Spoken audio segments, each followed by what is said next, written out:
Hello everyone, welcome to make it easy platform. अभी कल ही हम SJVNL के नोटिफिकेशन का डिस्कशन कर रहे थे और यहाँ पर जम्मू एंड कश्मीर ने भी नोटिफिकेशन रिलीज़ कर दिया है आप लोगों के लिए, जिसमें 508 वैकेंसीज रिलीज़ की गई हैं ऑलमोस्ट जूनियर सिविल इंजीनियरिंग की, जो कि एक बहुत बड़ा नंबर है। तो आइए नोटिफिकेशन की तरफ चलते हैं कि कौन से विभागों ने कितनी पोस्टें रिलीज़ की हैं आप लोगों के लिए। तो इस पर्टिकुलर नोटिफिकेशन में, इस पर्टिकुलर वैकेंसीज में दो विभाग आपके पार्टिसिपेट कर रहे हैं। एक है पब्लिक वर्क्स डिपार्टमेंट और दूसरा है आपका जल शक्ति डिपार्टमेंट। जो PWD में पोस्ट हैं वो लगभग 150 हैं, जबकि जल शक्ति डिपार्टमेंट में आपकी 358 पोस्ट हैं। सो टोटल पोस्ट जो हो गई वो हो गई आपकी 508। ठीक है ना। अब बात करते हैं डेट ऑफ कमेंसमेंट की। दैट मीन्स आप फॉर्म कब से भर पाएंगे। 5 मई से आप फॉर्म भर सकते हैं और जो लास्ट डेट रखी है फॉर्म भरने की वो रखी गई है 3 जून। तो लगभग आपको 1 महीने का टाइम मिल रहा है फॉर्म भरने के लिए, बट ऐसा मत करना कि लास्ट डेट पे ही फॉर्म भर रहे हो। ठीक है ना, आपको पहले से ही भरना है क्योंकि लास्ट डे साइट आपकी क्रैश भी हो जाती है समटाइम्स। अच्छा, ये जो पर्टिकुलर फॉर्म है ये वहीं के बच्चों के लिए है। That means Jammu and Kashmir का जो रेजिडेंट है बच्चा, ये वहीं के लिए है, ये अदर बच्चों के लिए नहीं है। क्योंकि इस पर्टिकुलर फॉर्म को भरने के लिए उन्होंने डोमिसाइल मांगा हुआ है। दैट मीन्स रेजिडेंट जिसे कहते हैं ना, सर्टिफिकेट कि आप इस पर्टिकुलर स्टेट के रेजिडेंट हैं, तो वो मांगा गया है। तो वहीं के बच्चों के लिए अलाउड है, वो कंपलसरी है क्योंकि अदर स्टेट्स के लिए अलाउड नहीं है ये। ठीक है ना। अब यहाँ पे पोस्ट हो गया, पे लेवल हो गया, तो और कैटेगरी वाइज ब्रेकअप SC की कितनी है, ST की कितनी है, OBC की कितनी है, EWS की कितनी है।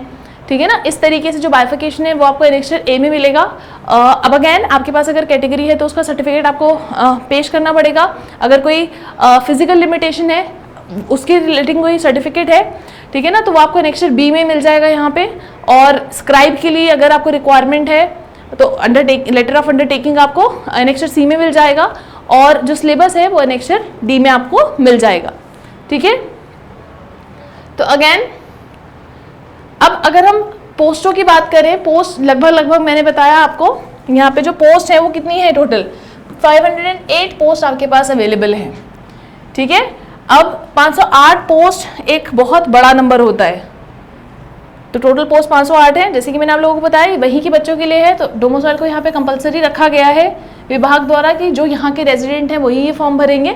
तो उनसे मांगा गया है you should have valid domicile certificate issued by the competent authority of the in the prescribe format on और before the cut off date, that is the last date of submission of online application form. और ये भी जो particular जितने भी documentation है इस notification के हिसाब के आपके सारे लास्ट डेट ऑफ सबमिशन से पहले सबके सब होने चाहिए, कंप्लीट होने चाहिए। ठीक है ना। और अदरवाइज वो फॉर्म कंसिडर नहीं किया जाएगा फिर। ठीक है।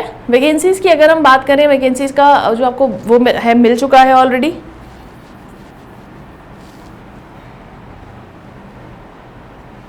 एज लिमिट की अगर हम बात करें तो जो एज लिमिट है, जो लोअर एज लिमिट है वो है आपकी 18 ईयर्स, मतलब आप 18 साल से ऊपर होने चाहिए।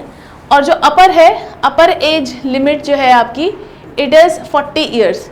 Again category wise relaxations are there. ठीक है ना। SC ST OBC की जो आपकी एज रिलैक्सेशन है, EWS की जो एज रिलैक्सेशन है वो यहाँ पर दी गई है। अदर एग्जाम्स भी देते हैं, यहाँ पर भी दी गई है, बट इन जनरल जो लोअर एज रखी गई है इट शुड बी मिनिमम 18 होना चाहिए। ठीक है ना। और मैक्सिमम कितना 40 रखा गया है फॉर द जनरल कैंडिडेट्स। ठीक है। तो आई होप आपको ये याद रहे।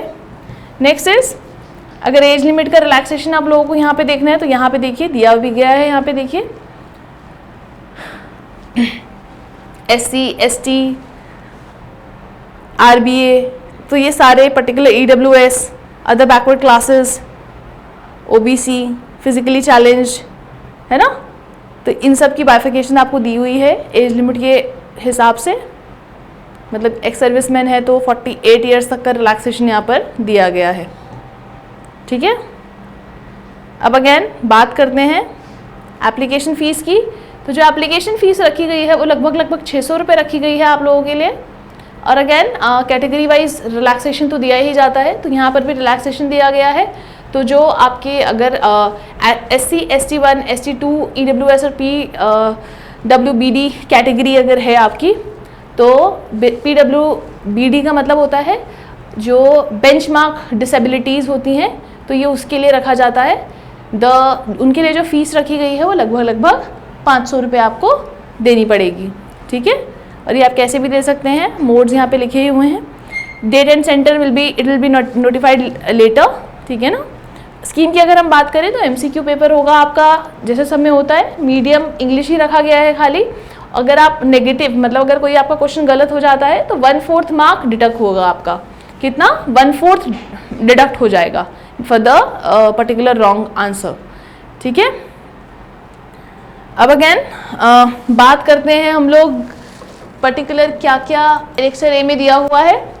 तो एनेक्सर ए आपके सामने खुला हुआ है, देखिए। तो एनेक्सर ए में आपका बेसिकली यहाँ पर पे स्केल भी दे रखा है, ठीक है ना। बाइफिकेशन भी दे रखा है कि भैया किस कैटेगरी के कितनी पोस्ट अलॉट हुई है ना। क्वालिफिकेशन भी दिया हुआ है, सिलेक्शन का क्राइटेरिया, सब कुछ इसमें मेंशन्ड है आपका। तो डिपार्टमेंट अगर हम जल शक्ति की बात करें तो लेवल 6 पे स्केल यहाँ पर दिया जा रहा है जूनियर इंजीनियर को, है ना। अब यहाँ पर देखिएगा कैटेगरी वाइज यहाँ पे बाइफिकेशन दे रखा है ऑलरेडी, किस कैटेगरी में आपके कितने पर्टिकुलर अलॉटमेंट हुआ है। आपको मैं थोड़ा जूम करके भी दिखा देती हूँ ताकि आप लोगों को थोड़ा क्लियर हो जाए, देखिए, ठीक है ना। तो ये पर्टिकुलर आपको बाइफिकेशन दे रखा है दोनों, ये नीचे वाला PWD के लिए है। पे scale will remain same, category wise distribution इस तरीके से दे रखा है, ठीक है ना। आई होप आप लोगों ने देख लिया हो। क्वालिफिकेशन की अगर हम बात करें तो क्वालिफिकेशन अगेन JEE की पोस्ट है तो डिप्लोमा तो यहाँ पर आपको दिखाई देगा ही। तो 3 इयर्स डिप्लोमा मांगा गया है सिविल इंजीनियरिंग में, क्योंकि जो पोस्ट हैं वो सिविल इंजीनियरिंग की हैं।